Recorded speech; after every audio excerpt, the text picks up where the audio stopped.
नमस्कार दोस्तों, पेश है आज 19 सितंबर 2025 शुक्रवार शाम 7:15 बजे राजस्थान के विभिन्न शहरों की 15 बड़ी खबरें। राजस्थान के मुख्यमंत्री भजनलाल शर्मा की अध्यक्षता में शुक्रवार को हुई राज्य मंत्रिमंडल की बैठक में राजस्थान के खेल क्षेत्र को नई दिशा देने वाला ऐतिहासिक निर्णय लिया गया। कैबिनेट ने प्रदेश की पहली महाराणा प्रताप स्पोर्ट्स यूनिवर्सिटी के निर्माण के प्रावधानों को मंजूरी प्रदान की। संसदीय कार्य मंत्री जोगाराम पटेल ने जानकारी देते हुए कहा कि हिंदुस्तान के परिप्रेक्ष्य में महाराणा प्रताप के नाम से आप सभी परिचित हैं। अब राजस्थान में महाराणा प्रताप के नाम से स्पोर्ट्स यूनिवर्सिटी बनेगी, जो खेलों को विशेष प्रोत्साहन देगी। सरकार ने सिविल सेवा नियम और पर्यटन सेवा नियम में भी संशोधन किए हैं। साथ ही पारिवारिक पेंशन की सीमा को बढ़ाते हुए कई बदलाव किए हैं।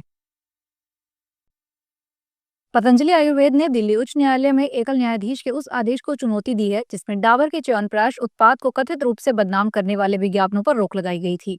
मामले की सुनवाई शुक्रवार को जस्टिस सी हरिशंकर और जस्टिस ओम प्रकाश शुक्ला की खंडपीठ ने की। दोनों पक्षों को सुनने के बाद कोर्ट ने मामले की सुनवाई 23 सितंबर को निर्धारित की है। सुनवाई में कोर्ट ने पतंजलि का प्रतिनिधित्व कर रहे वरिष्ठ वकील जयंत मेहता को मौखिक रूप से कहा कि एकल न्यायाधीश का आदेश विवेकाधीन प्रकृति का है, इस पर अपील करने का कोई कारण नहीं है। अलवर स्थित केंद्रीय कारावास में एक बार फिर सुरक्षा को लेकर सवालिया निशान खड़ा हो गया है। इतनी बंदिशों के बावजूद भी जेल में मोबाइल सिम किस माध्यम से पहुंच रहे हैं। अलवर शहर कोतवाली थाना प्रभारी नरेश शर्मा ने बताया कि केंद्रीय जेल प्रशासन द्वारा केंद्रीय जेल के अंदर सघन चेकिंग अभियान चलाकर वार्ड नंबर 4 की बैरिक नंबर 2 में चेकिंग की जा रही थी। तभी इस दौरान जेल में विचाराधीन बंदी राहुल के कंबल के अंदर से एक मोबाइल और सिम बरामद की। इस मामले की सूचना जेल प्रशासन ने कोतवाली थाना पुलिस को दी है।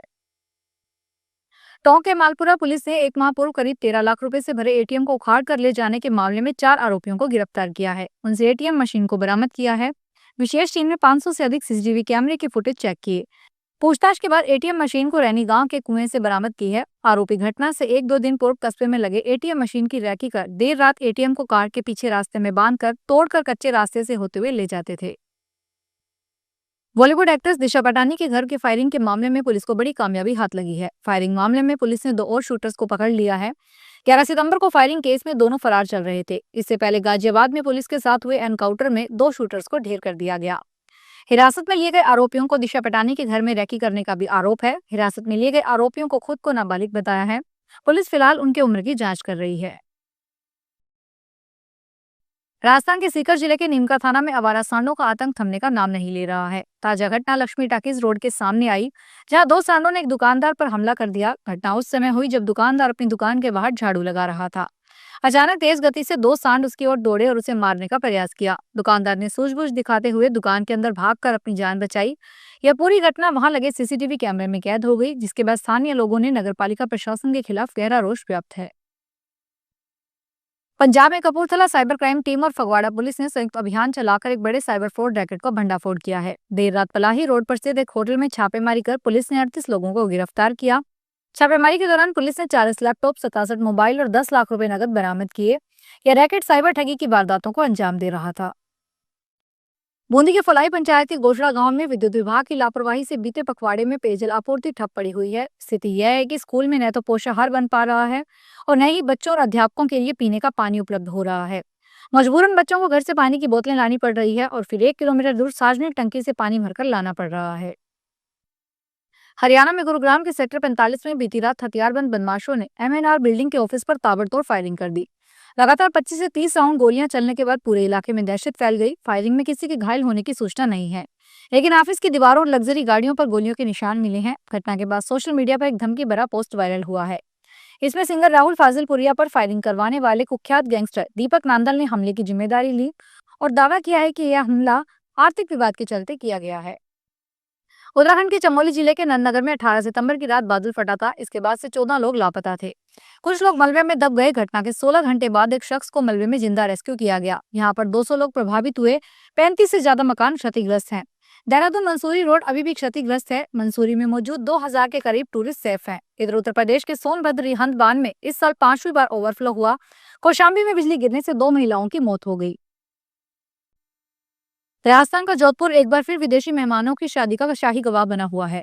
इस बार यहाँ यूक्रेन से आए 72 वर्षीय दूल्हे स्टालिन साहब और 27 वर्षीय दुल्हन अनहेलिना ने भारतीय परंपराओं से इंप्रेस होकर हिंदू वैदिक रीति रिवाज के साथ 7 फेरे लिए। खास बात यह रही कि यह जोड़ा पिछले 3 से 4 साल से लिव इन रिलेशनशिप में रह रहा था, लेकिन भारतीय संस्कृति की गरिमा और पवित्रता को देखकर उन्होंने पारंपरिक विवाह करने का निर्णय लिया। यह कपल पहली बार भारत आया था। उदयपुर, जयपुर और जोधपुर की सुंदरता और संस्कृति देखने के बाद दोनों ने अपनी शादी के लिए सूर्य नगरी जोधपुर को चुना। राजस्थान हाईकोर्ट ने राजस्थान राज्य विद्युत प्रसारण निगम के 12 इंजीनियरों को रिट याचिका को मंजूर देते हुए 1 सप्ताह में उनकी वापसी के स्पष्ट आदेश दिए। जस्टिस मुन्नीरी लक्ष्मण ने अपने फैसले में कहा कि आपातकाल की स्थिति समाप्त होने के बाद सभी कर्मचारियों के साथ समान व्यवहार किया जाना चाहिए। इस मामले में हर स्तर पर प्रयास कर चुके कुल 12 इंजीनियरों ने हाईकोर्ट में याचिका दायर की थी।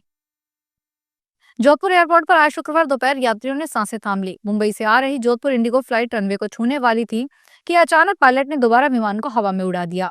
सभी यात्री हैरान रह गए कि आखिर ऐसा क्यों हुआ। जहां इंडिगो की फ्लाइट की लैंडिंग जोधपुर एयरपोर्ट पर होनी थी, लेकिन तकनीकी कारणों के चलते करीब 10 से 15 मिनट तक फ्लाइट हवा में चक्कर काटती रही। इसके बाद फ्लाइट को रनवे पर उतारा गया। फ्लाइट मुंबई से जोधपुर करीब 36 मिनट की देरी से जोधपुर पहुंची थी। मध्य प्रदेश के राजगढ़ जिले में एक चौंकाने वाला मामला सामने आया है। यहाँ एक बीजेपी नेता के बेटे ने 1 करोड़ 40 लाख के कर्ज से बचने के लिए अपनी ही मौत का झूठा नाटक रचा। इस नाटक में पुलिस प्रशासन, एसडीआरएफ की टीमों ने 10 दिनों तक उसकी तलाश में नदी में अभियान चलाया, लेकिन बाद में उसका झूठ पकड़ा गया। पूछताछ के दौरान विशाल ने अपना जुर्म कबूल कर लिया। उसने बताया कि वह ट्रांसपोर्ट का बिजनेस करता है और उस पर बैंकों का 1 करोड़ 40 लाख से ज्यादा का कर्ज है। उसे लगा कि अगर बैंक में उसकी मौत का डेथ सर्टिफिकेट जमा कर दिया जाएगा तो लोन माफ हो जाएगा। मानसून के बाद हेमकुंड साहिब के लिए शुक्रवार से पवन हंस हेली सेवा शुरू हो गई है। 3 दिनों से अनुमति के इंतजार में गोविंद घाट हेलीपैड पर पवन हंस का हेलीकॉप्टर खड़ा था। अब कंपनी ने ऑफलाइन भी मौके पर टिकट बुक करवाने के लिए साथ एक साइड ही टिकट भी उपलब्ध करवाई जा रही है। गौरतलब है कि सिखों के प्रसिद्ध तीर्थ हेमकुंड व हिंदुओं के आस्था के प्रतीक लोकपाल लक्ष्मण मंदिर के लिए इस साल पवन हंस हेली कंपनी सेवा दे रही है। यह हेली सेवा गोविंद घाट से घांगरिया तक 13 किलोमीटर क्षेत्र में संचालित है। हेली में आने जाने का किराया 10,434 है। फिलहाल इस बुलेटिन में इतना ही। फिर हाजिर होंगे बड़ी खबरों के साथ।